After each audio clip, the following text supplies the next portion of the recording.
بسم اللہ الرحمن الرحیم۔ سلطان محمود غزنوی کا پورا نام یمین الدولہ ابو القاسم محمود ابن سبکتگین تھا، جو تاریخ میں محمود غزنوی کے نام سے مشہور ہوا۔ سلطان کی پیدائش بروز منگل 2 نومبر 971 کو ہوئی۔ سلطان محمود 997 سے اپنے انتقال تک سلطنت غزنوی کا حکمران تھا۔ یہ سلطنت غزنویہ کے سب سے مشہور سلطان تھے۔ سلطنت غزنویہ 976 سے 1186 تک قائم ایک حکومت تھی، جس کا دارالحکومت افغانستان کا شہر غزنی تھا۔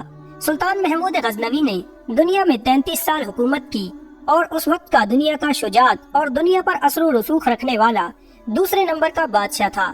پہلے نمبر پر چنگیز خان تھا، دوسرے نمبر پر محمود غزنوی تھا، تیسرے نمبر پر سکندر یونانی تھا اور چوتھے نمبر پر تیمور لنگ تھا۔ سلطان کا انتقال 30 اپریل 1030 کو بمطابق 410 ہجری میں ہوا۔ یہ واقعہ سچا اور انفرادی حیثیت رکھتا ہے کہ 1974 میں شہر غزنوی میں زلزلہ آیا، جس سے سلطان محمود غزنوی کی قبر پھٹ گئی اور مزار بھی ٹوٹ پھوٹ کا شکار ہو گیا۔ تو اس وقت کے افغانستان کے بادشاہ ظاہر شاہ مرحوم نے دوبارہ مزار کی تعمیر نو کی اور قبر کو مرمت کروایا۔ تعمیر کے مقصد کے لیے قبر کو پورا کھول دیا گیا، کیونکہ قبر نیچے تک پھٹ گئی تھی۔ جب قبر کو کھولا گیا تو قبر کے معمار اور قبر کی زیارت کرنے والے حیران رہ گئے کہ قبر کے اندر سے 1000 سال سے مرے ہوئے اور تابوت کی لکڑی صحیح سلامت ہے۔ سب لوگ حیران اور ورطہ حیرت کا شکار ہو گئے۔ تابوت صحیح سلامت 1000 سال گزرنے کے باوجود حکام نے تابوت کو کھولنے کا حکم دیا، تو جس آدمی نے کھولا تو پلٹ کر پیچھے گرا اور بے ہوش ہو گیا۔ تو جب پیچھے لوگوں نے آگے بڑھ کر دیکھا تو وہ سلطان جو 33 سال حکومت کر کے مرا اور مرے ہوئے 1000 سال گزر چکے ہیں، وہ اپنے تابوت میں ایسے پڑا تھا جیسے کوئی ابھی اس کی میت کو رکھ کے گیا ہے، اور اس کا سیدھا ہاتھ سینے پر تھا، الٹا ہاتھ اور بازو جسم کے متوازی سیدھا تھا، اور ہاتھ ایسے نرم تھے جیسے زندہ انسان کے ہوتے ہیں، اور 1000 سال مرے بیت چکے ہیں۔ یہ اللہ تعالیٰ نے ایک جھلک دکھائی کہ جو میرے محبوب کی غلامی اختیار کرتے ہیں وہ بادشاہ بھی ہو گئے، تو وہ اللہ کے محبوب بن کے، اللہ کے پیارے بن کے اللہ کے دربار میں کامیاب ہو کر پیش ہوں گے۔ زندگی مختصر ہے اور وقت تیزی سے گزر رہا ہے۔ وقت کے آگے طاقتور سے طاقتور بادشاہ کمزور اور بے بس ہے۔ وقت کو کوئی نہیں روک سکتا، لیکن وقت پر جس شخص نے اللہ کی مخلوق کی بہتری، بھلائی اور اللہ کی خوشنودی کو مقدم رکھا، وہی شخص مرنے کے بعد بھی لافانی ہے۔ سلطان محمود غزنوی حقیقی معنوں میں ایک منصف حکمران اور سچا عاشق رسول تھا۔ سلطان محمود غزنوی کا ایک بہت ہی محبوب وزیر تھا جس کا نام ایاز تھا۔ ایاز کا ایک بیٹا تھا جس کا نام محمد تھا۔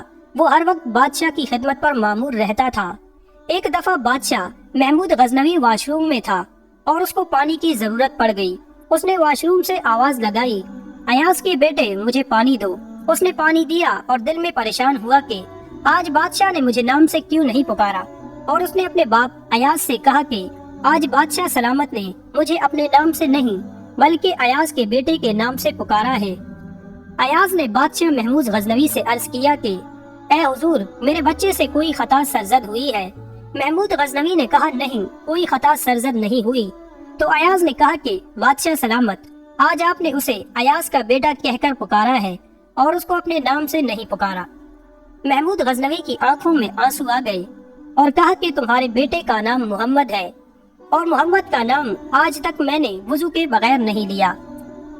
ایاز کو بادشاہ نے اپنے مقرب بندوں میں شامل کر لیا۔ اب جو پہلے سے مقربین تھے وہ بہت حسد کرتے تھے کہ ہم بڑے خاندان والے، بڑی عقل سمجھ والے، تعلیم والے، ہم بادشاہ کے مشیر تھے، یہ کل کا نوجوان پتہ نہیں کہاں سے آ گیا۔ ایک دن سب وزیر اکٹھے ہوئے اور بادشاہ کی خدمت میں حاضر ہو کر کہا کہ ہم اتنے عرصے سے آپ کے پاس کام کر رہے ہیں، لیکن آپ کی توجہ ہے کہ اس ان پڑھ ایاز کی طرف ہماری نسبت بہت زیادہ ہے۔